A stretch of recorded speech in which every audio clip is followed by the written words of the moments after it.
Mis amigos, iniciamos este espacio Panorama Electoral 2020 con Trajano Potentini con la visita de un invitado distinguido. Estamos hablando de Jesús Caldera Infante, un doctor en Derecho Constitucional, un jurista venezolano radicado en Colombia y que ha desarrollado una tesis novedosa, yo diría que muy propia, otra dimensión ya del mismo neoconstitucionalismo, porque yo pues lo que he tratado es de cultivar la participación política como derecho fundamental. Y muchos países, México, por eso se habla ya de que el derecho al sufragio, el derecho al voto, es un derecho fundamental que lo ha certificado, para el caso concreto de la República Dominicana, el Tribunal Constitucional. Pero ya pues esta es otra dimensión interesante y que se inscribe posiblemente en los mismos parámetros o parámetros parecidos, pero yo diría que con más profundidad lo aborda, lo desarrolla en lo que ha sido su tesis doctoral y un libro ya publicado sobre la democracia como derecho fundamental, ese componente integral. Y yo digo que otra dimensión ya de ese escenario, de ese principio democrático que cobija, le da vitalidad en el Estado Social y Democrático de Derecho a lo que es este quehacer, este laborantismo que se está ahora mismo escenificando en la República Dominicana con el tema electoral, una nueva ley de partidos políticos, una nueva ley, o más que nueva, sí nueva, pero que viene a sacar, a derogar la anterior ley electoral, la ley 15-19, la ley orgánica del régimen electoral, y con ello pues muchas disposiciones, muchas sentencias organizando ya lo que es ese contexto electoral por parte del Tribunal Constitucional y del Superior Electoral, dándole fuerza, enderezando los entuertos legislativos que no se advienen a lo que es el componente del neoconstitucionalismo, de esa esencia y espíritu que trae la Constitución. Es el contexto en que nos ha servido a nosotros para invitar a Jesús Caldera Infante para que participe, que es lo que ha venido a hacer a la República Dominicana, en una estancia breve, relámpago, a desarrollar pues esa teoría, ese tema con base sólida en la conferencia inaugural de lo que es el máster en Derecho Constitucional y Procesal Constitucional que nosotros coordinamos en la Universidad Autónoma de Santo Domingo y que tendremos próximamente como invitado, profesor invitado, también al doctor Eduardo Andrés Evelandia Canosa, quien es el presidente de la Asociación Mundial de Justicia Constitucional, un colombiano, también con muchas raíces sólidas de esta temática, de este estudio, del neoconstitucionalismo, de estas nuevas tendencias del derecho constitucional, y que va a estar también ya para el mes de diciembre como profesor invitado de la Universidad Autónoma de Santo Domingo en el máster que nosotros coordinamos. Pero yo ahora pues darle la bienvenida a este espacio, agradecerle a Jesús Caldera Infante y a darle los micrófonos para que nos ponga en contexto, para que nos analice esto de la democracia como derecho fundamental. ¿Cuál es la visión? ¿Cuál es el planteamiento? Muchísimas gracias, querido doctor Trajano Potentini. A ustedes todos un saludo lleno de fraternidad, lleno de afecto. República Dominicana es para Venezuela un pueblo hermano. Hemos tenido lazos históricos de mucha raigambre, muy sólidos. Tan es así que en la historia constitucional de este país hay dos episodios que, antes de entrar al tema, los resalto. El primero tiene que ver con el prócer Duarte, el padre de la patria, uno de los padres de la patria dominicana, quien en dos ocasiones vivió en Venezuela y de hecho termina en el exilio y muere en Caracas. El otro tiene que ver con un pariente suyo, precisamente, Tomás Ignacio Potentini. Nace en Puerto Píritu, estado Anzoátegui, Venezuela. Por esos tiempos de revueltas políticas, tiene que salir al exilio y viene a República En este caso, Dominicana. mi bisabuelo, sí. Tu bisabuelo, poeta, político, periodista, fundador, uno de los fundadores del diario El Nacional, de este país, República Dominicana, pero además un poeta muy singular. Llegó a ocupar el cargo de ministro de Guerra y Marina. Esa es una circunstancia, en este caso afortunada, para rememorar tus raíces de origen venezolano. Y también... Inicialmente su padre, pues de origen corso, va a Venezuela, Tomás Potentini, ¿verdad? Ya ese sería tatarabuelo, va a Venezuela y posteriormente pues tiene ese hijo que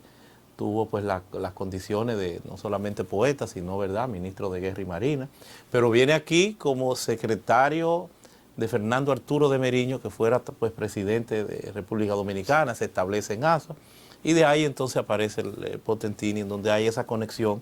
que ya tendremos nosotros que ir a Venezuela en algún momento, claro, cuando amaine esa tormenta que tiene Venezuela, que lo ha llevado a estar sumido en esa crisis humanitaria, que es una parte también, es una derivación también de la democracia como derecho fundamental. Otra tesis que tú has desarrollado que me gustaría también que aborde, que es la intervención humanitaria electoral ya por parte de Naciones Unidas. Es una teoría también interesante que yo quiero pues ver cómo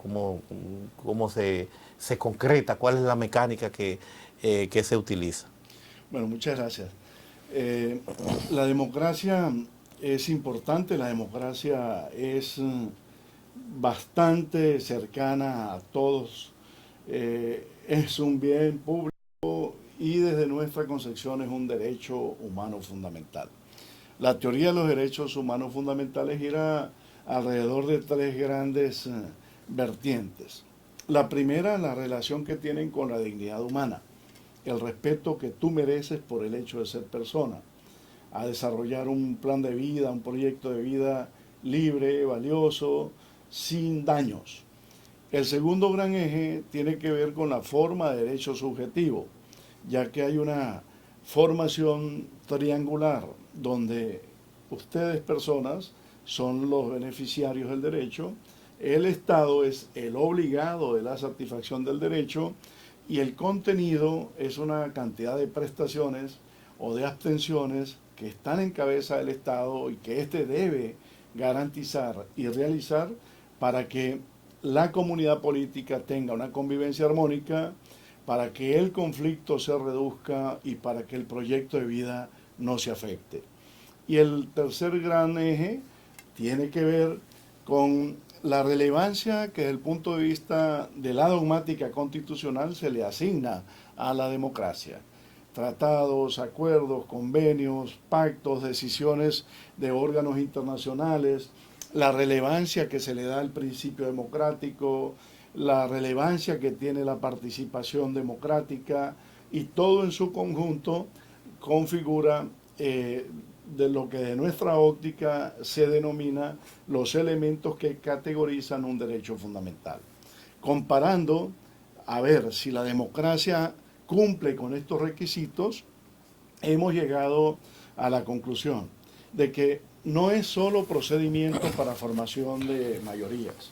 La democracia no se reduce, Trajano, al laborantismo, amigos, el proselitismo, la parte electoral. No se reduce a lo electoral, porque hay naciones que tienen elecciones, consultas populares, votaciones, pero tienen una vida precaria, las personas viven en condición vulnerable, no hay libertades y por el contrario, la dependencia o la dominación, el control biológico de la vida de las personas es tal que uno dice, allí podrá haber votaciones, pero nunca jamás ha habido democracia. Y desde esta visión, cuando analizamos la democracia como derecho fundamental, miramos el nivel de relación de interdependencia que tiene con dignidad humana. Y no es otra cosa que el respeto que merece el ser humano por el hecho de ser persona, de gozar derechos fundamentales, de ser y atendido, de ver satisfecho cada uno de los elementos de su proyecto de vida, sin daños, sin arbitrariedades, y que tú puedas tener fulgor humano, que tú puedas obtener florecimiento humano, que tus propósitos, tus anhelos, tus determinaciones, los grandes sueños la gran motivación que da el hecho de una vida que tenga sentido, la puedas llevar a cabo en un espacio político donde las garantías de los derechos son la premisa y no la excepción. El segundo gran elemento es que la Carta Democrática Interamericana, hay la Convención de Mercosur,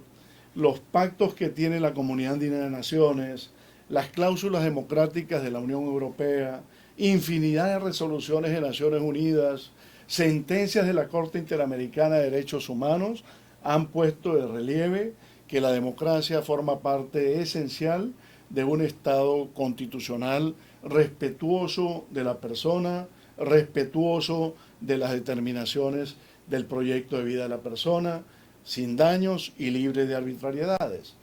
Y luego entonces también es importante resaltar que hay una dogmática robusta y hay un consenso en que sin democracia el desarrollo económico se afecta y sin democracia la persona como tal vive a expensas de el horror, el oprobio, la explotación, una vida en condición infame, precaria.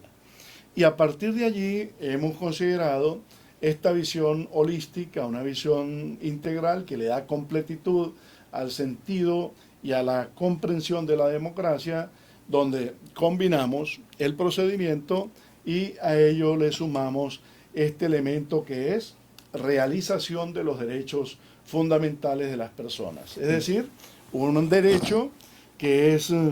principio y fin, medio y conclusión para el goce efectivo de los demás derechos de las personas. Desde el punto de vista de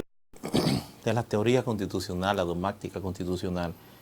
¿cuál sería el núcleo central, esencial, ya estrictamente en ese componente de la teoría constitucional que tú le asignarías a la democracia para darle esta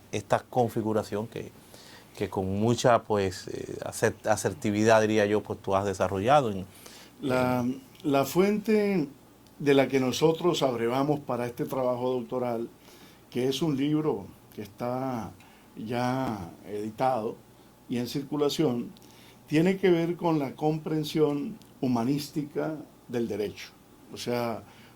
yo siento que tenemos que caminar a una rehumanización del derecho y a una personalización de lo jurídico. En este propósito hay un hombre estelar en la historia del pensamiento jurídico que fue Jacques Maritain, un pensador de inspiración cristiano-católica que trabajó en la redacción de la Carta de Derechos Humanos de Naciones Unidas. También tenemos un referente en un pensador francés, Emmanuel Mounier, que habla de la afirmación del personalismo versus el individualismo que segmenta, que divide, que juega a los egoísmos y a la preponderancia por la competencia, donde no importa qué medio yo empleo para tener éxito o alcanzar un logro, siéndome indiferente la suerte de los demás. Nuestra visión va también de la mano, por mi formación en el humanismo cristiano, de un replanteo del papel del Estado, del papel de la política y del papel de la economía en la sociedad. Tienen que estar al servicio del hombre, tienen que estar al servicio de la persona humana, tienen que servir para que usted que me escucha logre florecimiento humano, para que la familia viva en armonía, para que la hermandad, la fraternidad, el amor al próximo, al que tengo cerca, tratado como mi hermano. No le estaríamos pidiendo o exigiendo muchas responsabilidades al esquema o al sistema, ¿verdad?, de democrático. La democracia tiene hoy un gran reto y es que más allá de los logros que tenemos que reconocer, y yo soy el primero que lo admito, en lo procedimental, incluso ya hay voto electrónico, hay mecanismos de participación de distinta índole. Más allá de ello, el reclamo y el reto, el desafío que tiene la democracia es que la persona viva bien, la persona tenga una vida de calidad, que la persona sea feliz, que pueda realizar a plenitud sus dotes, sus capacidades y sus talentos, propiciar oportunidades para todos y que nadie se quede atrás. El gran reto es superar las brechas que nos separan entre a unos pocos que tienen mucho y muchos que tenemos muy poco. Y allí la satisfacción de los derechos fundamentales con un contenido claro, separación de poderes, la afirmación de la vida, la realización plena de todos y cada uno de los derechos de las personas con un Estado que respeta, promueve, garantiza y hace eficiente todos y cada uno de los derroteros, de los fines del Estado y de la función pública en función de la persona. Esta es una comprensión del poder donde el gobernante sabe que tiene los tiempos acotados, donde el gobernante es un agente para la transformación y las personas todas son y están llamadas a ser agentes para transformar en su conjunto una vida que sea auspiciosa para vivir felices, para sentirse a gusto, para llevar a cabo una vida que valga la pena vivir. Mira, Jesús, muy interesante. Yo creo que hay que seguir profundizando y tratar de concretar esto en la realidad, de que nuestros gobernantes, nuestros dirigentes, pues empiecen a asimilar y en esa visión pues, humanista de esa responsabilidad que se puede lograr a partir de la democracia, pues puedan las cosas mejorar y cambiar. Pero yo quiero entrar ahora al otro componente, que es a lo que te comprometí en este espacio, de esta teoría, este análisis que tú has venido desarrollando y que tiene mucho asidero desde el punto de vista del componente político, humanista, democrático, que es la intervención electoral humanitaria a partir de lo que es el esquema de Naciones Unidas y de lo que es el caso concreto de Venezuela, que es en que yo quiero que tú ahora en estos minutos que nos quedan entre materia y pueda exponer, explicar esta novedad que va a tener pues muchas raíces a nivel internacional en lo que es el derecho, estas concepciones pues novedosas, propias del mismo neoconstitucionalismo, pero ya en esta dimensión en relación al quehacer democrático. El Consejo de Seguridad de las Naciones Unidas tiene una preponderancia global. Hay 5 países miembros que tienen poder de veto y frente a la situación venezolana, estos 5 países tienen una aproximación o un compromiso de explorar una salida política. Estados Unidos, Francia, Reino Unido, Rusia y China. El caso venezolano constituye, ¿verdad?, una gran crisis. Por una razón elemental. El Consejo de Seguridad interviene cuando está en juego la paz o la seguridad regional o mundial.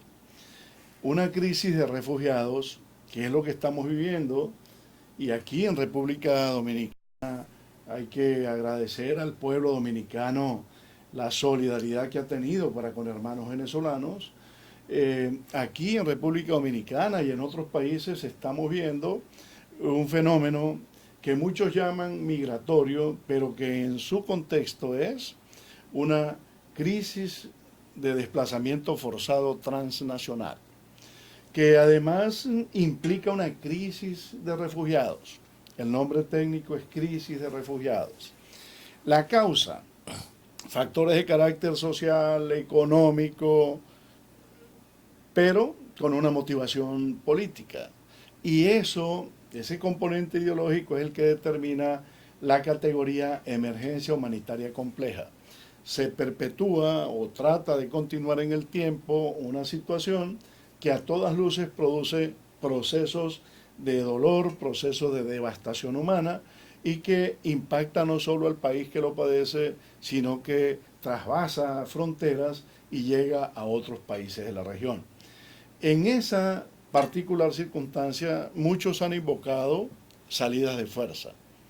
Por mi formación, evidentemente no soy proclive a una intervención militar, no auspicio una salida del uso de armas, y más bien por el contrario creo que hay mecanismos en la Carta de Naciones Unidas para explorar salidas políticas. Esta que hemos propuesto, que se llama intervención humanitaria electoral,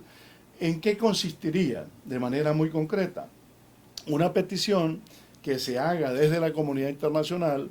por cualquier país miembro o cualquier jefe de Estado o de gobierno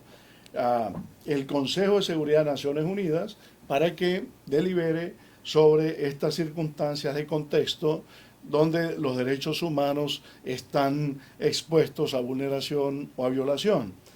Para evitar una salida militar,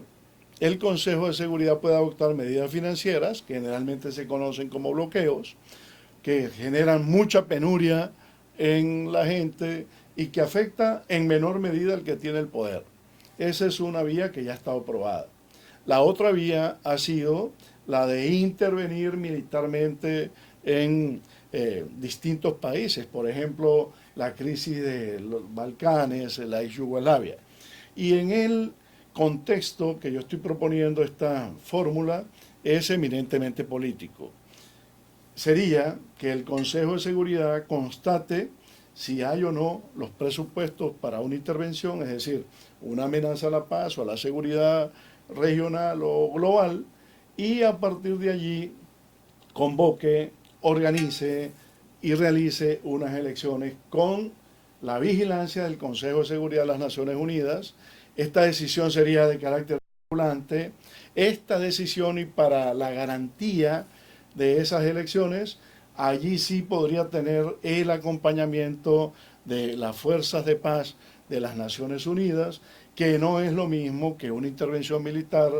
con sangre, con muertos, con tragedia, con dolor, y eventualmente podríamos tener una salida que, mediada por el Consejo de Seguridad de las Naciones Unidas, lleve a puerto seguro lo que la mayoría de los venezolanos quieren: unas elecciones transparentes, una salida democrática y la apuesta a un mecanismo pacífico que privilegie la vida, porque en el caso de una persona que está en la corriente del humanismo cristiano, como es mi caso, yo no podría bajo ninguna circunstancia aupar, promover o aplaudir esquemas que no sean los de la racionalidad, los de la sindéresis, los del entendimiento entre hermanos, los de la apuesta diplomática con el concurso de la comunidad internacional para encontrar una salida política, democrática Caldera, y humanitaria a la situación. Caldera, ¿no sería posiblemente un tanto, no vamos a decir que soñar, pero diríamos que, bueno, sí, utópico?